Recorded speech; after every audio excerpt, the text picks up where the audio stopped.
téléspectateurs de Bloc 221 TV, bonjour et bienvenue, c'est l'heure de la revue de l'actualité. Le maire de la commune de Dakar Plateau, Alioune Ndoye, a déclaré que les opérations de déguerpissement de la voie publique occupées par des tabliers des vendeurs à la sauvette vont se poursuivre malgré des heurts notés mercredi et jeudi au centre-ville entre ces derniers et des agents municipaux épaulés par des éléments de la police. L'édile de la ville de Dakar Plateau a dénoncé les attaques subies par les agents municipaux déployés pour mener des opérations de suivi, jugeant inacceptable de tels actes. Selon Alioune Ndoye, les opérations de suivi qui succèdent à la phase de désengorgement sont destinées à réhabiliter le cadre de vie, à assurer la fluidité de la circulation, mais sont surtout liées à des questions de sécurité. Il a par ailleurs promis la construction d'un centre commercial R+5 qui sera dédié aux commerçants, notamment les tabliers et marchands à la sauvette, rappelant que la majorité des commerçants impactés par la fermeture du marché de Sandaga ont été recensés et recasés au champ de course alors que d'autres ont été indemnisés. Le ministre de la Communication, des Télécommunications et du Numérique a appelé jeudi à la construction d'un Internet plus sûr, ouvert et plus accessible afin de créer un écosystème numérique dynamique et prospère en Afrique de l'Ouest. Alioune Sall s'exprimait à la cérémonie d'ouverture de la 16e édition du Forum sur la gouvernance de l'Internet en Afrique de l'Ouest sur le thème technologie disruptive,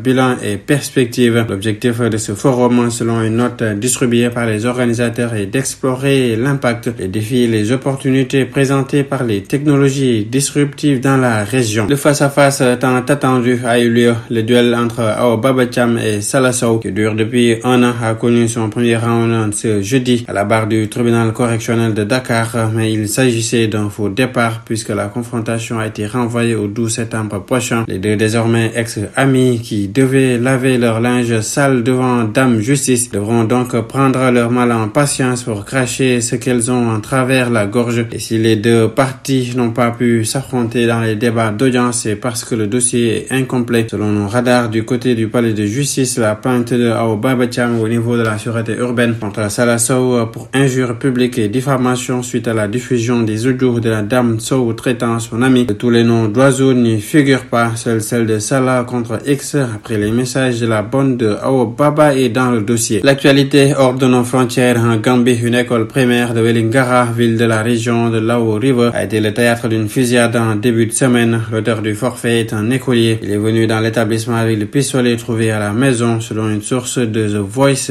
Gambia, l'enfant a peut-être pensé que c'était un pistolet joué et l'a mis dans son sac. L'emportant ainsi en classe, quand le maître corrigeait les copies, il l'a sorti et a tiré sur son camarade. Certains médias, à l'instar de Fortune Network, indiquent que la victime a été grièvement blessée. D'autres, comme The Voice Gambia, soutiennent le contraire. Le secrétaire permanent du ministère gambien de l'éducation de base et secondaire, lui, Moses Mendy, a condamné l'incident et a appelé les parents d'écoliers à prendre leurs responsabilités. Le président algérien Abdelmajid Tebboune a annoncé jeudi son intention de briguer un second mandat. Dans une vidéo postée sur la page Facebook de la présidence, âgé de 78 ans et exerçant un premier mandat qui s'achève en décembre prochain, Abdelmajid Tebboune avait été élu en 2019. En mars, il avait annoncé la tenue d'une élection présidentielle anticipée le 7 septembre. Il a déclaré avoir pris sa décision à la demande de nombreux partis, d'organisations et de la jeunesse. L'actrice américaine Shelley Duvall, connue pour son rôle dans la célèbre Shining de Stanley Kubrick, est décédée jeudi à l'âge de 75 ans, ont rapporté les médias américains. Shelley Duvall est morte dans son sommeil à son domicile de Blanco au Texas, dans le sud des États-Unis, à la suite de complications liées à un diabète, a précisé The Hollywood Reporter, citant son partenaire Dan Gilroy. En sport, le monde du football africain vivre d'impatience avec le tirage au sort des compétitions continentales, lequel a révélé les adversaires du Jaraaf et du Teungueth FC. Les deux clubs sénégalais se préparent à affronter des défis de taille dans la Ligue des Champions et dans la Confédération africaine de football et la Coupe de la Confédération de la CAF. Les Jaraaf, l'un des clubs les plus emblématiques du Sénégal, se retrouvent face aux East End Lions de Sierra Leone. Connu pour son jeu offensif et sa défense solide, il représente un défi de taille pour les Sénégalais. Les supporters du Jaraaf espèrent que leur équipe pourra tirer parti de l'avantage du terrain lors du match aller prévu à Dakar. L'expérience du Jaraaf en compétition continentale pourrait jouer un rôle crucial pour déjouer les plans des Lions. Le Teungueth FC, de son côté, se prépare à affronter le Stade d'Abidjan, un club historique de la Côte d'Ivoire. Le TFC, qui a récemment fait ses preuves sur la scène nationale, devra faire preuve de résilience et de détermination face à un adversaire de taille. Les Ivoiriens Ivoiriens du Stade Abidjan, avec leur riche histoire et leur talent individuel, ne seront pas faciles à battre. C'était tout, mesdames et messieurs. Nous vous donnons rendez-vous dans un autre numéro. D'ici là, restez avec nos programmes. Bloc 221 TV.